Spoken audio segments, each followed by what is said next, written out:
чындап эле чыдасаң оку, чыдабасаң кааласаң жарымдан таштап кет дей турган болсо, анда мен кайрылат элем, Канибек деп ректордун фамилиясын билбейт экенмин. Кече сүйлөсөк көлдөйүп туруп анча-мынча кыздарыбыздын жашы өтүп кетет экен. Тигинде мындай деп айтсак, кыздарыңарга ер табылат. Бул жерде оскорбление да болуп атат. Эң негизгиси кыздардын кеч окуп, кеч бүтүп калса турмушка чыгуу жолу, же болбосо кыздарыбыздын кийинки келечеги эмне болот десек, кыздарыңарга ер табылат. Алай окууга барса, алайга барса, немеде ер таап беребиз дейт. Бул деген окуп студент болуп, биз акыркы наныбыздан бери ушулардын окуусуна деп төлөп, окутуп атып 5-курста дагы мен 6 жыл төлөшүм керек болду. Эми биз ата-энелер наразы болуп келгенибиздин себеби негизинен эле ушул жаңы чыккан приказ 2015-жылы чыгып, 2017-жылы бул приказ күчүнө кириптир. А биздин балдар 2012-жылы тапшырган. Биз балдарыбыз тапшырган, экзамен тапшырганы келгенде абитуриент болуп. Мындай сөз болгон эмес. Ошондуктан мен демекчимин, бул приказ ушул быйылкы 2017-жылы тапшырган абитуриенттерге, ошолордун ата-энесине гана күчү болот. Биз өтө нааразыбыз. Себеби деген биздин балдар тапшырганда балдарыңыздар 6 жыл окуп, 2 жыл ординатурага да окушат деген. Ошого макул болуп биздин балдарыбыз абитуриент болуп тапшырган эле бул институткачы. Анан эле күтүлбөгөн жерден эле бизге ушундай жаңыча приказ келип калды. Кечиресиздер ата-энелер, чогулуңуздар, биз айталы ушундай приказ келип калды. Балдарыңыздар эми ошол 6 жыл окуп, 2 жыл ординатуранын ордуна 11 жыл болот деп айтышты. Биз ушу 6 жыл ординатурага өзүңүздөр билесиздер, медфактын контрагы өтө жогору. Мурда биз төлөгөн учурда 36 000 эле, 300, азыр 50 000 чейин чыккан, 48 000 төлөшөт. Ошмо түшүндүрүп атат. Бул биз аяктан чыккан приказды гана аткарабыз. Буну Минздрав менен өкмөт чечет деп атат. Токтом боюнча ушул мезгилге чейин балдарыбыз 6 жыл окуду. 6 жылдын ичинде кечеге эле 2 ай калды бүтүшүнө. Кече марттын башынан эле уга баштадык, что ушундай семейный врачтык кирди деп. Семейный врачтык кирсе, булар дагы 5 жыл окуш керек болуп атат. Анын үчүн деканат хотя бы ата-энелерди чакырып түшүндүрүү ишин жүргүзгөн жок. Же буларда куратор деген болот, деканат деген болот. Анда болсо ошо окуу билим башчылары болот. Ошолор ата-энелерди чакырып бир сыйра түшүндүрсө, биз ошондо түшүнөт элек. Жок, эч кандай түшүнүксүз эле капсынан эле ушул ординатурасы 3 жылдан 5 жылга чейин көбөйүп атат дейт. Биз ошого каршы болуп деканатка бардык. Деканатта где-то кайсы күнү апрель 23 мартта собрание болду. Анда айтты, круглый стол болот жакында 27-синде. Ошол жака барып чечип келебиз деп. Мейли, анда күттүк. 27-синен кийин келгенден кийин айтты, биз эчтеке чече албайт экенбиз, бизди өкмөттүн чечимине, токтомуна биз каршы чыга албайбыз. Да, действительно, Ошмонун ректору ошентип айтты. Аларды да түшүнөбүз. Жогорку кеңештеги эл өкүлдөрүнө кайрылабыз. Урматтуу президент Сооронбай Шариповичке кайрылабыз.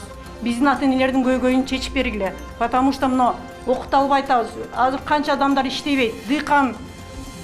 Дыйканчылык менен заниматься этет мына жазында. Малчы, карапайым эл, мисалы 6 жыл, 5 жыл окутканга дарманыбыз жок. Айлык жок болсо, жумуш жок болсо, базарда отурабыз көбүбүз, көгөрүп кредит алып алып, соода болобу, болбойбу, аны өкмөттөр эмне? Өкмөт эле элдин немесин угуш керек да. Көйгөйүн угуш керек да. Биз ойлойбуз, туура чечип берсе керек.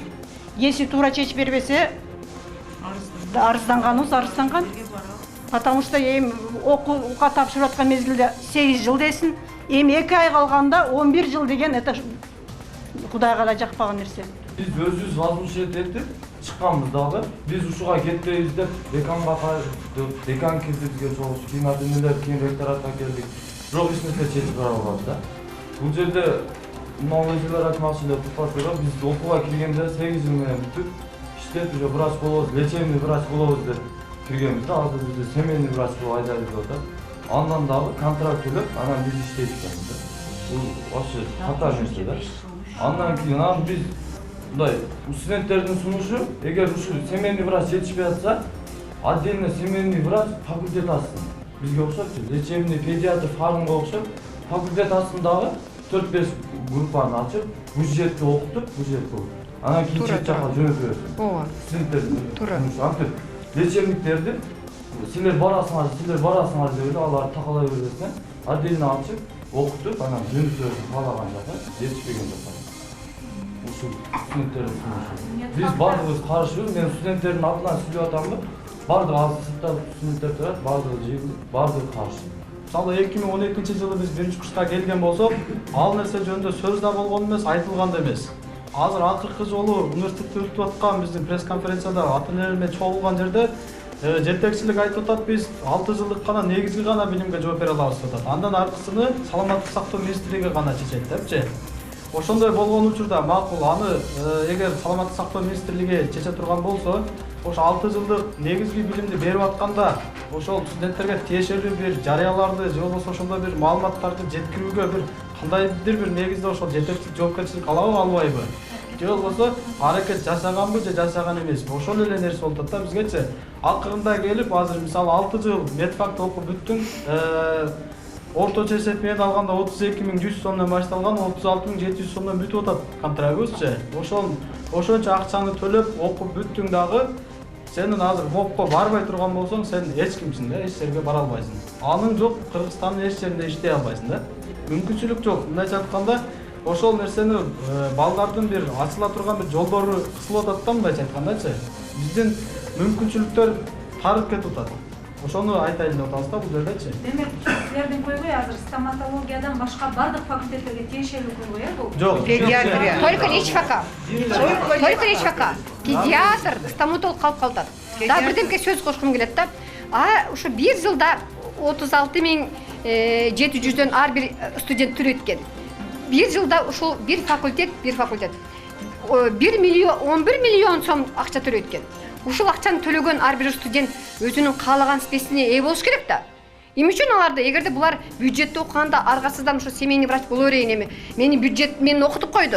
Аргасыз ошого барамын десе болот, туурабы? Адамдын психологиясы бул элементарный. Адам ушунча 11 миллион сом төлөгөн студенттер анан муктаж болуп, буларды ушу семейный врачка барганга аргасыз кыла албайт да. Туурабы? Ошону айткым келет да. Зордуктоо. Зордуктоо болуп атат бул жерде. Зордуктоо болуп атат.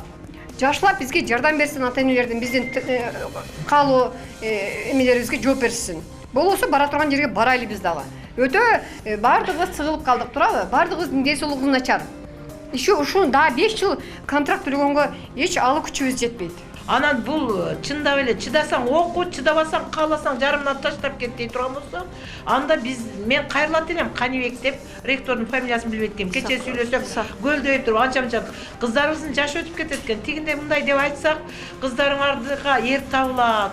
Бул жерде оскорбление да болуп атат. Эң негизгиси кыздардын кеч окуп, кеч бүтүп калса турмушка чыгуу жолу же болсо балдар кыздарыбыздын кийинки келечеги эмне болот десек, кыздарыңарга ер табылат. Алай окууга барса, алайга барса, эмне эр таап беребиз дейт. Бул деген окуп студент болуп, биз акыркы наныбыздан бери ушулардын окуусуна деп төлөп, окутуп атып 5-курста дагы мен 6 жыл төлөшүм керек болду.